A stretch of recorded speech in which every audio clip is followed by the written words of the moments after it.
Cooking with Trisha রান্নাঘরে আজকে আমি হাজির হয়েছি তেলের পিঠা বানানোর রেসিপি নিয়ে। এই পিঠা বানানোর জন্য আমি আতপ চালের গুঁড়া, খেজুরের গুড়, কুড়ানো নারিকেল, ময়দা আর লবণ নিয়ে নিয়েছি। তেলের পিঠা তৈরি করার জন্য খেজুরের গুড় আমি 2 কাপের মতো পানি দিয়ে গুলিয়ে নেব। আমি যে বাটি দিয়ে চাল মেপেছি ওই বাটি দিয়ে আমি এখানে 3 কাপের মতো আমি গুড় নিয়ে নিয়েছি, মানে 3 বাটি গুড় নিয়ে নিয়েছি।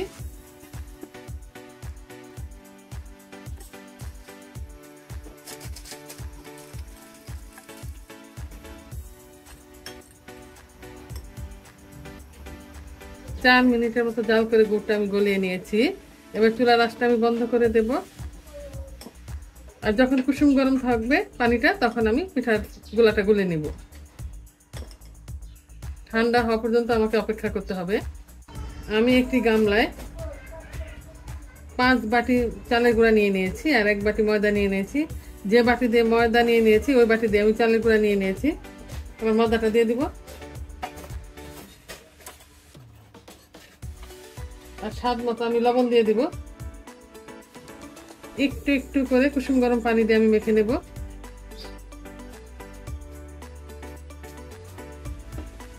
একটা নারিকেলের অর্ধেকটা আমি কুড়িয়ে নিয়েছি, এটা দিয়ে দিব। একবারে সব পানি আমি দিয়ে দেব না, এবার আমি গলানো গুড়গুলো দিব। 3 বাটি গুড় আমি 2 কাপ পানি দিয়ে গুলিয়ে নিয়েছিলাম। অল্প অল্প করে দিয়ে আমি মিশিয়ে নেব, একবারে দেব না। আর গুড়ের মিষ্টতার উপর আপনারা গুড়টা নেবেন।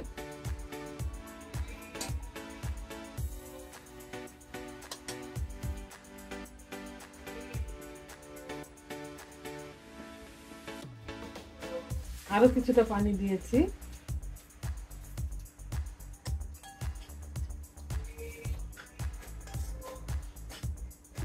অল্প অল্প করে গুলানো গুড় দিব।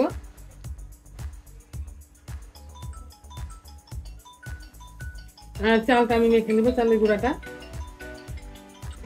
এভাবে কিছুটা পানি আর কিছুটা গুড় আমি দিয়ে দিয়ে মাখিয়ে নেব।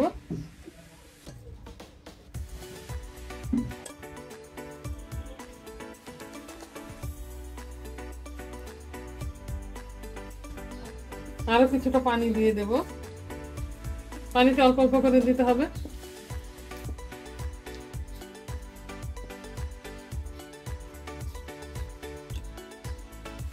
একবারে দেওয়া যাবে না।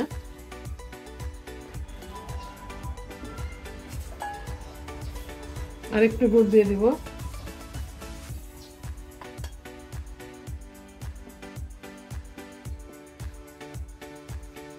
পরিমাণ মতো গুড় আর পানি দিয়ে আমি গুলে নিয়েছি আর ভালো করে মেখে নিয়েছি, কোনো দলা অবশিষ্ট নাই।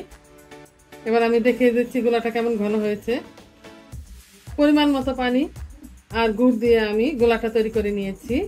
ঘনত্বটা এরকম হয়েছে, চালে কোনো গুড়ি গুড়ি নাই বা কোনো দলা নাই। আমি ভালো করে মেখে নিয়েছি।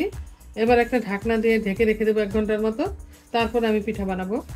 তেলের পিঠা তৈরি করার জন্য চুলায় একটা লোহার কড়াই আমি বসিয়ে নিয়েছি আর পর্যাপ্ত তেল দিয়ে নিয়েছি। তেলটা গরম হলে আমি পিঠা দিয়ে দিব। একটা হাতা নিয়ে পরিমাণ মতো গোলা নিয়ে তেলে দিয়ে দিব।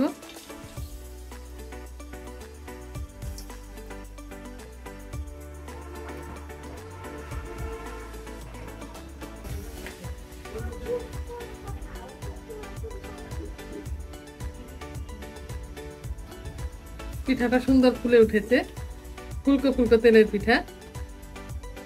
এবার আমি উল্টে দিব।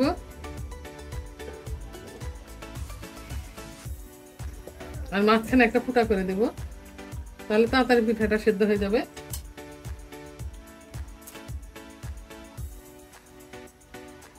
আমি খেজুরের গুড় দিয়ে তৈরি করেছি। এই পিঠাটা চিনি দিয়েও তৈরি করা যায়। এরকম হালকা লাল লাল হলে আমি উঠিয়ে নেব। পিঠাটা আমার সেদ্ধ হয়ে গেছে, ভিতরে কিছু নাই, কাঁচা আর নাই।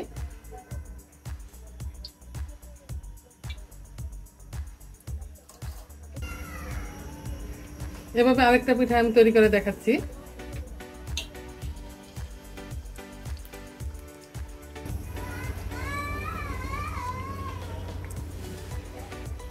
এক পাশ হলে তারপরে আমি উল্টে দেব।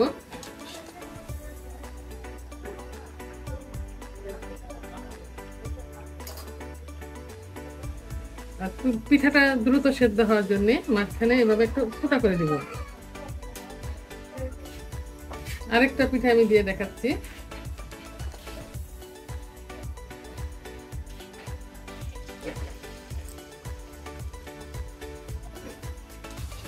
এক পাশটা হয়ে গেছে, এবার আমি উল্টে দেব।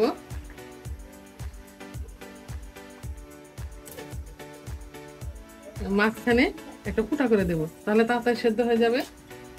এভাবে আমি সবগুলো পিঠা বানিয়ে নেব। তৈরি হয়ে গেছে ফুলকো ফুলকো তেলের পিঠা।